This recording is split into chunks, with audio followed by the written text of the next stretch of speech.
Cek, cek. Ibu-ibu sudah bagus? Dengar? Aman ibu. Ini Pak, setiap saya mau ceramah ibu-ibu tegang. Dia bilang pasti poligami lagi nak bahas itu Ustaz. Enggak. Ibu-ibu polisi tenang, tidak usah cemas soal poligami. Mana ada polisi berani poligami? Tidak ada polisi berani poligami, tidak ada.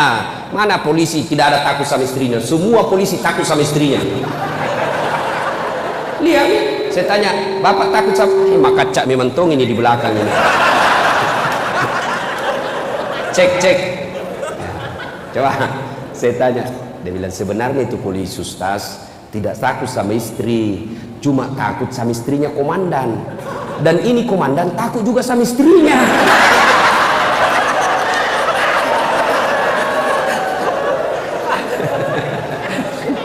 Bercanda ya. Tapi ibu Kapolres waspadalah. Suami ibu ini pangkatnya tinggi, gagal lagi. Susah mengawalnya ini suami yang seperti ini. Menjaganya sangat sulit. Susah menjaga suami yang gagah. Apalagi kalau tinggi pangkatnya, sangat sulit. Maka bagaimana cara menjaganya? Jagalah dengan kembalikan kepada Allah. Minta tolong kepada Allah. Ya Allah, lindungi suamiku. Tidak usah diinterogasi 24 jam. Baru 1 jam pergi menelpon. Di mana Ki Pak? Di mana Ki? Saya di kantor. Bohong. Coba foto baru kirim. Waduh, setengah mati kita kalau kau kasih begitu Ki Bos. Ada memang juga itu istri begitu. Kalah-kalah Kapolres. Sedikit-sedikit periksa. Di mana? Di kantor. Bohong. Coba kau selfie. Mana-mana video call. Masuk. Maka cak memang tong ini bagus nih tadi. Mana teknisinya itu tadi? Sudah bagus tadi itu Pak. Ya. Wa qala idan, Allah kemudian berfirman, Bismillahirrahmanirrahim, Innallaha wa malaikatahu yusalluna ala nabi. Ya ayyuhalladzina amanu sallu alaihi wa sallimu taslima. Sesungguhnya Allah dan para malaikatnya bersalawat kepada Rasulullah Muhammad sallallahu alaihi wasallam, maka wahai orang-orang yang beriman, bersalawatlah kalian kepada Rasulullah dengan sebaik-baik salawat. Salatullah salam ala toha rasulillah, salatullah salamullah ala yasin habibillah. Saya kalau di Sulawesi saya salawat begini ikut semua jamaahku. Di sini dia lihat-lihati saya. Dia kira barangkali saya nyanyikan. Ayo sama-sama. Salatullah ala toha rasulillah, salatullah salamullah ala yasin habibillah. Ibu bapak, saudara-saudara sekalian teristimewa yang kita hormati, tamu spesial kita hari ini Bapak Bupati Luk Banggai, Bapak Kajati, insya Allah mudah-mudahan jadi Kajari.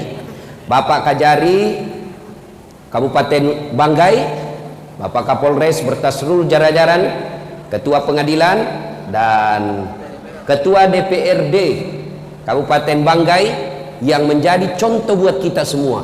Masya Allah. Apa contohnya? Pak Bupati PDI Perjuangan, wakil beliau Gerindra. Nggak ngamuk-ngamuk di Jakarta gitu baku ribu-ribu, kita jantung makiku ribu-ribu, kamu bukan jadi ikut anggota DPR. Coba belajarlah kita dari sini. Nah, kali ini kita tablik akbar, temanya memelihara ukhuwah, memelihara persaudaraan. Itu inti pembicaraan kita. Dua pembicara sebelumnya mengajarkan kepada kita untuk bersaudara, jangan berpecah belah, dan persaudaraan itu biasanya selalu diawali dengan banyak teman. Saya mau tes hari ini Polri, saya kasih hadiah. Siapa anggota Polres Banggai yang bisa menghafal 5 sahabatnya, namanya temannya? Ayo, saya kasih hadiah. Ayo, 5 mau, jangan mau 10. 5 teman kalian, polisi, sama-sama polisi, namanya lengkap. Siapa yang hafal? Saya kasih hadiah. Ayo, angkat tangan. Ayo, sini bos. Ya, kita buktikan. Ya. Alhamdulillah Pak Diki. Tapi sebelum jawab pertanyaan itu ada passwordnya. Pertanyaannya, siapa namanya neneknya Kapolres? Ayo, apa ini? Jawab memang nih. Belum tentu juga dia tahu ini orang. tentu juga dia tahu ya, ini namanya polisi yang tidak kehilangan akal. Siapa namanya? Neneknya Kapolres, Abdul Latif. Belum tentu juga Bapak tahu. Atau lebih gampang lagi, silakan mohon izin saya tanya sama Kapolres. Lebih aman. Nah, coba Bapak sebut 5 sahabat Bapak di kesatuan Bapak. 1. Chandra Esa. 2. Sukimin Esa. 3. Ronald Esa. 4. Sukarman Esa. 5. Ayo. Zulkifli Esa. Zulkifli. Pak, itu baru 5. Sudah sempat mati akal. Ini bagaimana kita mau mengakui persaudaraan kalau teman kita tidak tahu namanya? Belum lagi kalau saya tanya, Bapak ini yang sudah duduk di samping, sudah baku tahu enggak kenal di samping kiri kanan? Ayo, ini aja dulu yang sederhana. Ini di belakang kita tahu namanya enggak? Kanan kiri tahu enggak namanya? Itu aja dulu yang namanya persaudaraan. Kita sekarang karena medsos berdekatan tapi tidak baku sapa. Dalam Islam, jangankan yang begitu, Bapak bilang, "Hoci." Bapak ucapkan, "Alhamdulillahirabbil alamin." Alhamdulillah. Apa jawabannya di samping? Yarhamkallah. Samping itu dia jawab lagi, "Yahdihumullah." Sudah itu apa? Ya sudahlah. Itu artinya tidak boleh orang cuek di samping kita. Haji, alhamdulillah. Yang di samping kita tidak boleh diam. Kau jawab, yarhamkallah. Sudah itu tidak boleh kau cuek juga di sampingmu. Yahdikumullah. Itu Islam. Hari ini nama samping kita saja tidak. Pak Deki sudah berhasil mengetahui dengan baik nama temannya 5. Oleh karena itu saya kasih hadiah. 100.000 rupiah. Bos, beda rasanya itu uang Kapolres dengan uang Ustaz. Sudah, terima kasih Pak Deki. Silakan duduk. Makasih. Pak, ada yang punya korek? Siapa punya korek? Macis. Colok. Ayo, kasih saya. Saya pinjam. Berarti ada perokok di sini. Pak, korek kecil. Tadi saya kasih uang Pak Deki 100.000. Kira-kira kalau saya minta lagi uang dari Pak Deki, mari tuangku. Bagaimana perasaannya beliau? Kurang ajar ini Ustaz. Kasih malu saya. Ayo. Yang lebih parahnya lagi, uang yang saya ambil tadi itu, ya, nih. Bagaimana perasaan Bapak kalau ini uang saya bakar? Bagaimana? Tega enggak? Takaburnya itu Ustaz. Masa uang 100.000 dia bakar? Sudah lagi dia kasih orang, dia minta lagi, baru dia bakar di depannya. Bagaimana perasaan kita? Hancur? Jengkel? Begitulah orang yang memutuskan silaturahmi. Rasulullah Sallallahu Alaihi Wasallam bersabda, Tabi ambil kembali yang punya korek. Saya doakan mudah-mudahan berhenti merokok. Itu orang perokok Pak, kayak orang belen-belen saya lihat. Coba lihat orang kalau merokok kayak dongok-dongok tuh.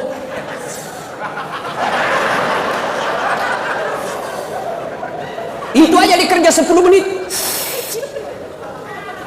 Sekali-kali isap kunyah. Masa uang 20.000 kau buang-buang? Baru kita itu yang tidak merokok Pak, di sampingnya perokok. Pas kita pulang, biar celana dalam bau rokok juga Pak. Jadi Bapak kalau merokok jangan tularkan asapnya ke kami ini yang tidak merokok. Bagaimana caranya? Kau bawa kantong kresek, bawa ke kantong plastik, isap, sudah simpami di dalam sini, jangan ngomong lagi. Atau sekali bungkus kepalamu. Tidak masalah itu. Jangan marah Pak ya, jangan marah ya. Saya doakan Bapak berhenti merokok, pembeli rokoknya kita pergi umroh sama-sama. Itu, amin. Nah, Ibu Bapak, kenapa saya kasih contoh tadi uang dibakar? Nah, Rasulullah bersabda, Sittatu asya'in tukhbitul amal. Ada 6 sifat perbuatan yang menghancurkan amal kebaikanmu. Coba, dia makan kita punya kebaikan, dia hancurkan segala kebaikan-kebaikan kita. Ibarat kertas dengan api. Coba lihat itu tadi, begitu disulut api, sekejap habis itu kertas. Begitu juga orang yang punya sifat 6 ini, dia hancurkan amal-amalnya. Siapa yang sudah haji? Coba angkat tangan. Siapa yang sudah umroh? Siapa? Ini, bapak-bapak sudah puasa semua kan? 30 tahun puasa Ramadan tidak ada lepas. Sholatnya di Masjidil Haram, satu kali sholat di Masjidil Haram 100.000 kali sholat di sini. Begitu pahalanya, banyaknya luar biasa. Tapi pahala itu semua habis gara-gara 6 sifat ini. Dia makan itu, Pak. Apa itu? Kata Nabi, yang pertama, al-istighalu bi uyubil khalq. Suka sekali cari jeleknya orang, nah lupa jeleknya dirinya sendiri. Nah, ini tukang gosip. Penyakitnya ibu-ibu di belakang. Apalagi kalau dia serama, semua mau gosip. Lewat tetangganya langsung dia, ku tahu gitu nak pakai jilbab, kenapa kak keriting rambutnya. Sudah, orang pakai jilbab dia celah, Pak. Sudah, lewat lagi yang satu, enggak serasi kudungnya, iyo kayak umbul-umbul. Dua sudah dia celah, lewat lagi orang pakai gelang emas, palsu. Kenapa kau tahu? Melengke itu hitam-hitam di gelangnya. Lewat lagi yang satu pakai lipstik, palsu lipstiknya. Kenapa kau tahu? Melengke di giginya. Semua dia celah. Jangankan manusia biasa, Nabi saja dia celah. Menurut Anda, bagaimana pendapatmu tentang Nabi Yusuf? Dia celah juga itu Nabi Yusuf. Ya, sebenarnya baik, cuma sayang hampir tergoda sama Suleha. Nabi saja dia celah, Pak. Bagaimana menurutmu Nabi Nuh? Nabi Nuh baik, beriman kepada Allah, tapi sayang anaknya kafir. Coba, semua siapa dia celah, Pak. Orang seperti ini habis amalnya. Maka kata Nabi, beruntung orang yang terlalu sibuk mencari dirinya sendiri, mencari kekurangan dan aib dirinya sendiri, sehingga tidak punya waktu untuk mencari kejelekan orang lain. Itu kita kan terlalu sibuk, Pak, kejelekannya orang. Biasa ibu-ibu bertetangga. Pertama cerita sinetron dia cerita pertama, Pak. Bagaimana menurutmu itu tadi malam sinetron? Wah, jelek betul sifatnya itu suaminya, kasihannya. Lama-lama kok ribut. Kenapa? Seperti tetangga tak. Langsung tetangga jadi korban.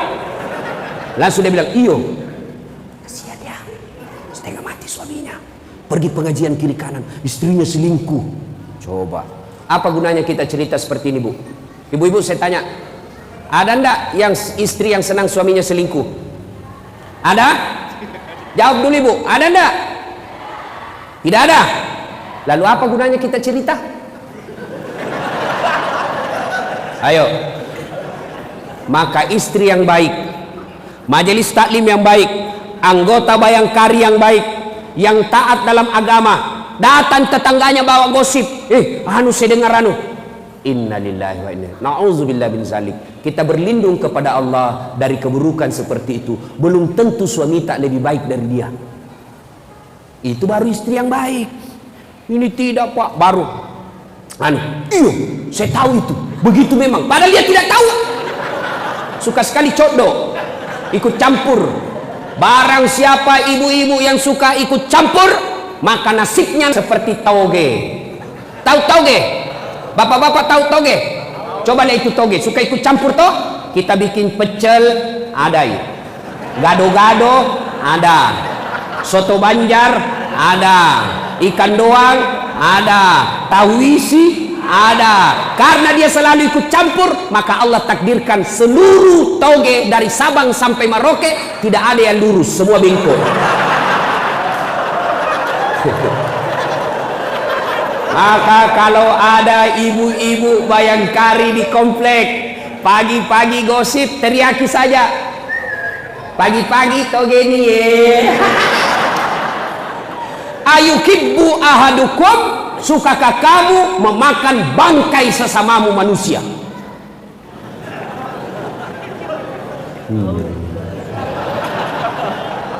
Apa gunanya kita sebar jeleknya orang? Bapak kenal saya? Kenal saya dari mana? Dari YouTube, Ustaz. Kenal saya dari mana? Dari Facebook. Kenal dari mana? Dari filer-filer Instagram. Apa yang saya cerita kejelekan orang? Saya dikenal orang bukan karena cerita aibnya orang. Saya dikenal orang kenapa? Karena menyebarkan kebaikan, bukan menyebarkan kebencian. Maka bodoh orang yang suka menyebarkan kebencian, apalagi berita-berita bohong. Jangankan berita bohong, berita benar saja dilarang disebarkan apabila itu ada kehancuran di dalamnya. Saya ulang, jangankan berita bohong, berita benar dilarang dalam Islam kalau itu disebarkan, kalau hanya menghancurkan perdamaian.